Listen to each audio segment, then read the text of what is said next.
Sorry, buddy. It's time for you to go inside. It's gonna be your first time feeding, and I don't want you to get mixed up in it. You're gonna mess it up.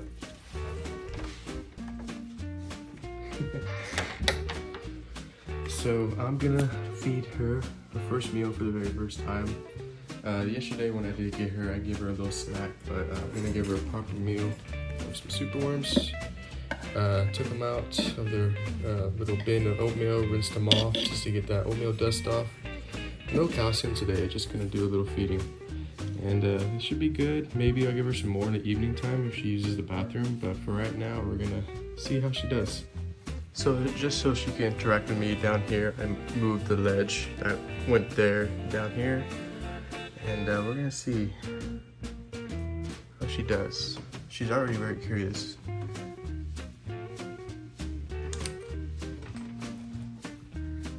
Pretty good. The owner I got her from said that he really didn't feed her bugs, just hopper mice, threw them in there, and then just a simple live feeding. So I don't think she's been fed the tongs a lot. But we're just gonna try to teach her how I'm gonna feed her from now on. She's very food motivated, so I don't think I'm gonna use my fingers. But tongs are fine. And I'm not gonna really do the blue ball deal, the food taming idea. I think the tongs enough are good, just the black tongs. Once she sees the tongs, it's pretty much food time.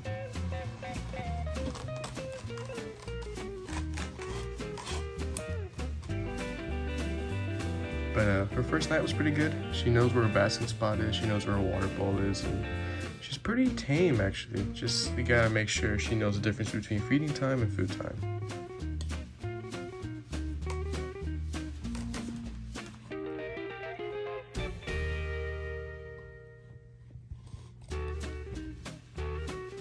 Pretty good.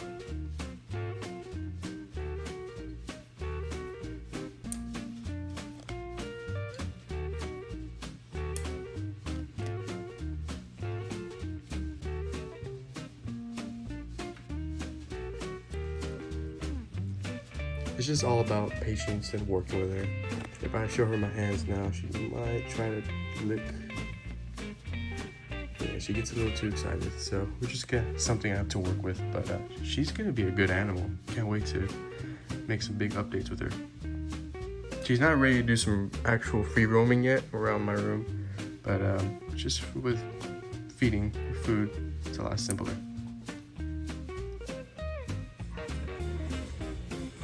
And this guy's starting to get jealous. So for these last worms, I'm just gonna get her attention and make her work for it a little bit. She is a little on the chunky side, so a little bit of extra running doesn't hurt. And she's pretty fast.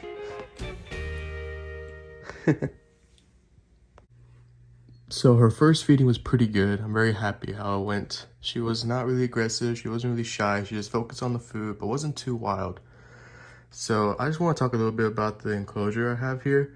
This enclosure has been through a lot of animals. It was one of my first enclosures I ever built. I'm not a perfect carpenter. I just like reptiles and do the best I can by myself.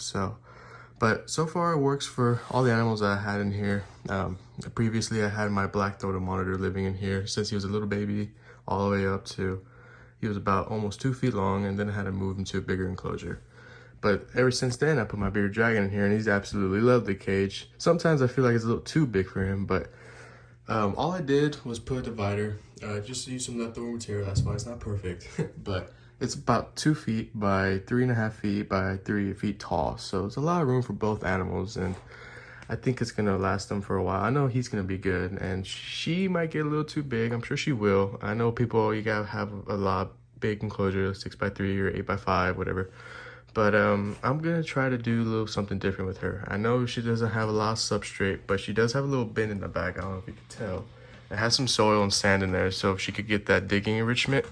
And then whenever summertime's outside, I could take her outside a lot. She could dig. I'm gonna have an outdoor enclosure for these guys, and it's gonna be a little bit different. But as long as the animal's healthy and happy, I know carpet's a little annoying for some people because the nails get caught, and her nails particularly, they're really, really sharp. But she's getting a little too curious. I don't want her to free roam yet. She's a little too small. But no, I think she's gonna be great.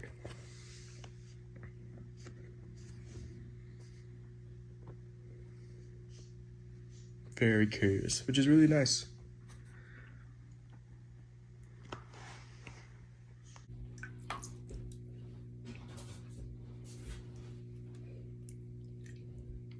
So this is her.